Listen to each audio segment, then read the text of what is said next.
بسم اللہ الرحمن الرحیم نحمده ونصلی علی رسولہ الکریم اما بعد۔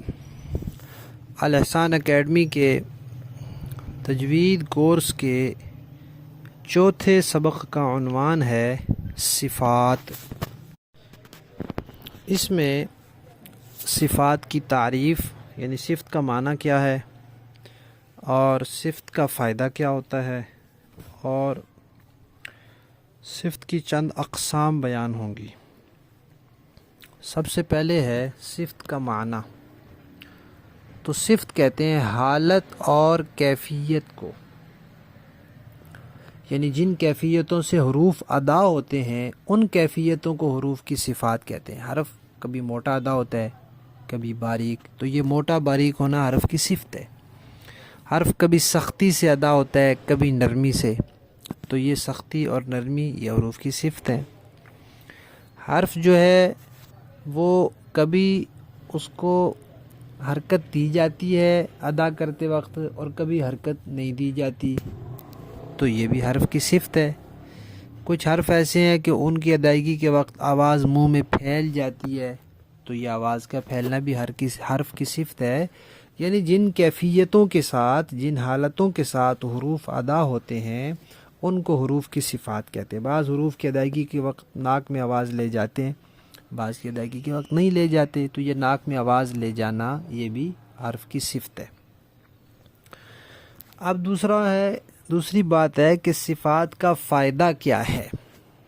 تو صفات کا پہلا فائدہ یہ ہے کہ بعض حروف ایسے ہیں کہ وہ ایک ہی جگہ سے ادا ہوتے ہیں، ان کی ادائیگی کی جگہ ایک ہے، نکلنے کی جگہ ایک ہے، ان کی جہاں سے آواز نکلتی ہے وہ ایک ہی جگہ ہے۔ جیسے قا، دال، تا، یہ تین حرف ہیں، ان کا مخرج ایک ہے، سب زبان کی نوک اور دانتوں کا کنارہ، تینوں حرف یہاں سے ادا ہوتے ہیں، لیکن طا اور دال کی آواز میں فرق ہے۔ تو یہ فرق کیوں ہے؟ یہ صفات کی وجہ سے ہے۔ تو جن حروف کا مخرج ایک ہوتا ہے وہاں صفات ان کی آواز کو جدا کر دیتی ہیں۔ دوسرا فائدہ یہ ہے کہ صفات کے ذریعے حرف کی آواز واضح ہو جاتی ہے اور خوبصورت ہو جاتی ہے۔ اور تیسرا فائدہ یہ ہے کہ صفات کے ذریعے حروف کے موٹے اور باریک یا سخت اور نرم ہونے وغیرہ کا پتہ چل جاتا ہے۔ دو چیزیں ہو گئی، پہلی یہ کہ صفت کا معنی، تو صفت حالت اور کیفیت کو کہتے ہیں، اور دوسری چیز ہو گئی صفات کا فائدہ۔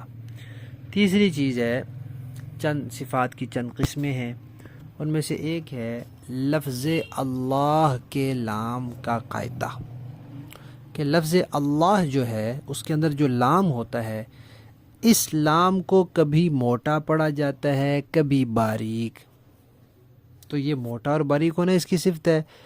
عام جو لام ہے، لفظ اللہ کا لام نہ ہو ویسے لام ہو، وہ تو ہمیشہ باریک ہی ہوتا ہے، وہ کبھی موٹا نہیں ہوتا، لیکن لفظ اللہ کا جو لام ہے یہ کبھی موٹا پڑھا جاتا ہے کبھی باریک، تو اس کا قاعدہ ہے۔ قاعدہ کیا ہے کہ لفظ اللہ کے لام سے پہلے اگر زبر یا پیش ہو تو اس کو موٹا پڑھتے ہیں، جیسے اللہم۔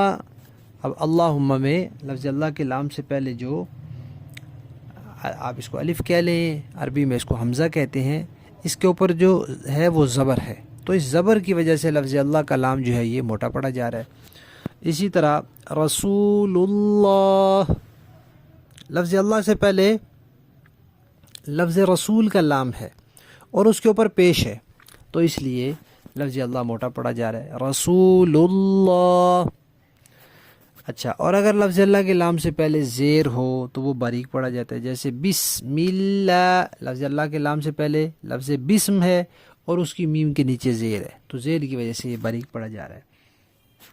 اور جیسے للہ، تو یہ تین باتیں ہو گئی، لفظ اللہ کے لام سے پہلے زبر ہو یا پیش ہو تو اس کو موٹا پڑھنا ہے، اور اگر زیر ہو تو اس کو باریک پڑھنا ہے۔ ایک اور قاعدہ، وہ کیا ہے؟ الف کا قاعدہ۔ الف کے بارے میں ہم نے پڑھا ہے کبھی موٹا ہوتا ہے کبھی باریک ہوتا ہے۔ تین حرف پڑھے ہیں نا ہم نے جو کبھی موٹے ہوتے ہیں کبھی باریک ہوتے ہیں، ایک ان میں لفظ اللہ کا لام ہے، ایک الف ہے، ایک را ہے۔ را کے بارے میں آگے جا کے پڑھیں گے۔ الف کا قاعدہ بھی آسان ہے، الف سے پہلے موٹا حرف ہو تو الف موٹا پڑھا جائے گا، الف سے پہلے باریک حرف ہو تو الف باریک پڑھا جائے گا۔ موٹے کی مثال ہے جیسے خالدین، خا موٹے حروف میں سے ہے تو الف بھی موٹا ہوگا، خا۔ اسی طرح طاہر، طا موٹے حروف میں سے تو الف بھی موٹا ہو گیا۔ اور باریک کی مثال جیسے عالم، مالکی، یہاں میم باریک حروف میں سے ہے، عین باریک حروف میں سے ہے، اس لیے یہ الف بھی باریک ہوگا۔ اس کے بعد ہے جی صفت قلقلہ۔ قلقلہ کا معنی ہوتا ہے حرکت دینا۔ 5 حروف ایسے ہیں جب وہ ساکن ہوں، جب ان پر جزم ہو تو ان کو آواز میں حرکت ہو جاتی ہے، ان کو ہلا کے پڑھا جاتا ہے۔ جیسے حمزہ با زبر اب، اس کو میں نے نہیں ہلایا، ہلاؤں گا تو کیا ہوگا؟ حمزہ با زبر اب، یہ جو اب کیا ہے یہ آواز ہل گئی ہے، حرکت ہو گئی ہے، تو اسی کو قلقلہ کہتے ہیں۔ تو یہ 5 حرف جب ساکن ہو، یہ یاد رکھنا ہے، جب ساکن ہو، جب ان پر جزم ہو، سکون ہو، تو اس وقت ان میں حرکت ہوتی ہے، ہمیشہ نہیں ہوتی۔ جیسے یہ وہ 5 حروف کون سے ہیں؟ قاف، طا، با، جیم اور دال۔ مثال ہے قلقلے کی، جیسے ہم نے ثنا میں پڑھا ہے سبحانک، صب، تو یہ با ہے، ساکن ہے، اس پر سکون ہے، لہذا یہ قلقلہ ہے۔ قلقلے کے حوالے سے عوامی غلطی یہ ہے کہ لوگ ہر ساکن پر قلقلہ کر دیتے ہیں۔ الحمد کا لام ہے نا، پڑھیں گے الحمد، یہ لام پہ قلقلہ ہو جائے گا، یا قل اس پر قلقلہ کر دیں گے، یا پھر انا اعطیناک الکوثر، ثر، یہ را کو ہلا دیا ہے، تو یہ جو ہلانا ہوتا ہے اسی کو قلقلہ کہتے ہیں۔ اہدنا الصراط، اس کو ہلا دیں گے۔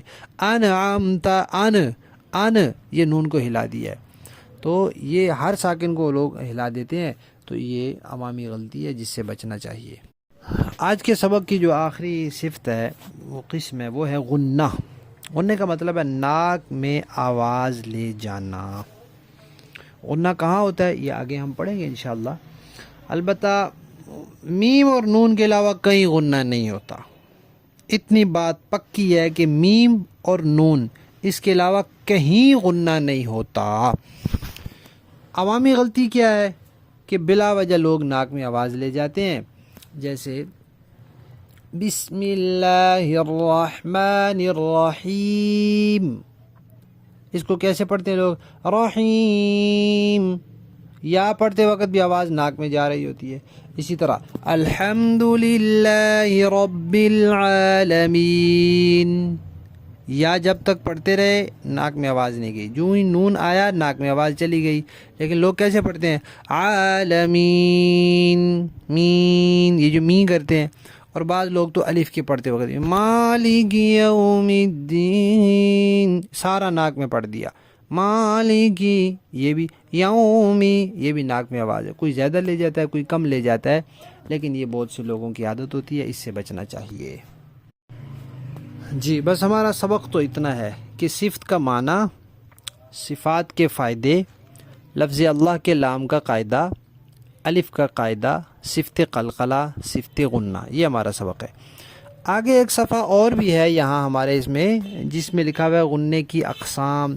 یہ جو قراء حضرات ہیں یا تجوید سے زیادہ شغف رکھنے والے ہیں یا علماء ہیں، یہ صفحہ ان کے لیے ہے، وہ اس کو پڑھ لیں گے تو ان کو سمجھ آ جائے گی۔ ہمارے یاد رکھنے کی یہاں بات اتنی ہے کہ میم اور نون کے علاوہ کہیں بھی ناک میں آواز نہیں جانی چاہیے، اور کہیں کہیں تو ایسا ہوتا ہے کہ میم اور نون پر بھی کہا جاتا ہے کہ ناک میں آواز زیادہ دیر نہ رہے، وہ جگہ پھر آگے ہم انشاءاللہ پڑھ لیں گے۔